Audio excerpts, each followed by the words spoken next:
প্রিয় দর্শক, এবারে মঞ্চে ডেকে নিচ্ছি গাজীপুরের একজন মেধাবী প্রতিযোগীকে, যার নাম শাহাদাত হুসাইন, হাফেজ শাহাদাত হুসাইন।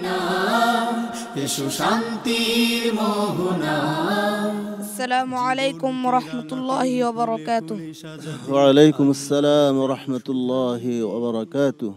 আউযু বিল্লাহি মিনাশ শাইতানির রাজীম। وأوحينا إلى موسى أن أسر بعبادي. أعوذ بالله من الشيطان الرجيم.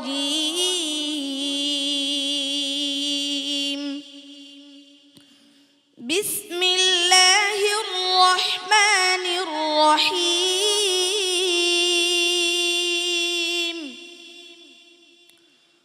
وأوحينا إلى موسى أن أسر بعبادي إنكم متبعون. فأرسل فرعون في المدائن حاشرين إن هؤلاء لشرذمة قليلون وإنهم لنا لغائظون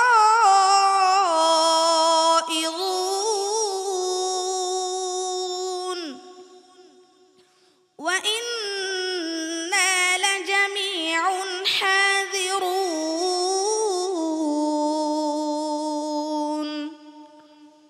فأخرجناهم من جنات وعيون وكنوز ومقام كريم. كذلك وأورثناها بني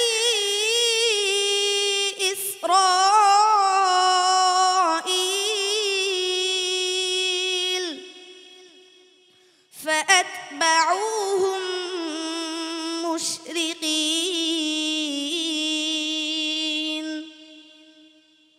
فلما تراءى الجمعان قال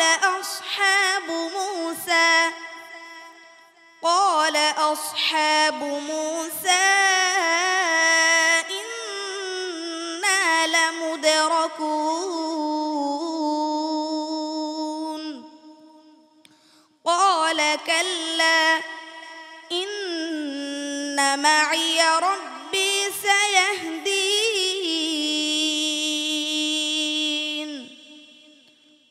فأوحينا إلى موسى أن اضرب بعصاك البحر فانفلق فكان كل فرق كالطود العظيم. حسبك.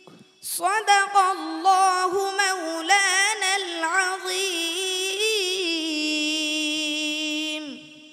শাহাদাত, তোমার তেলাওয়াত আমার ভালো লেগেছে। সম্মানিত বিচারক মণ্ডলীর কেমন লেগেছে একটু জেনে আসি। ওস্তাদুল হুফাজ, শাহাদাতের তেলাওয়াত আপনার কাছে কেমন লেগেছে? জি আলহামদুলিল্লাহ, শুধু আপনার ভালো লাগে নাই, আমার তো মনে হচ্ছে এই পবিত্র মাহে রমাদানের আজকের এই এনটিভির পর্দায় যে সমস্ত কোরআন প্রেমিকরা বসে বসে এই ছোট্ট শিশুটির তেলাওয়াত শুনতেছেন, সবার কাছে ভালো লেগেছে আলহামদুলিল্লাহ। তো শাহাদাতকে বলবো, আমি আয়াতটি যখন তোমাকে বাতায় দিছি, আমি বুঝিয়ে দিছি কেমন হবে উচ্চারণ।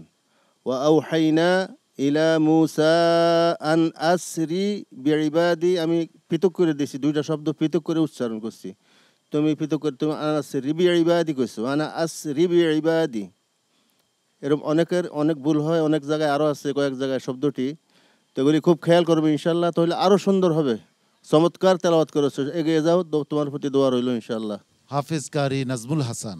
মাশাআল্লাহ, শাহাদাত হুসাইন, খুব সুন্দর তেলাওয়াত তোমার।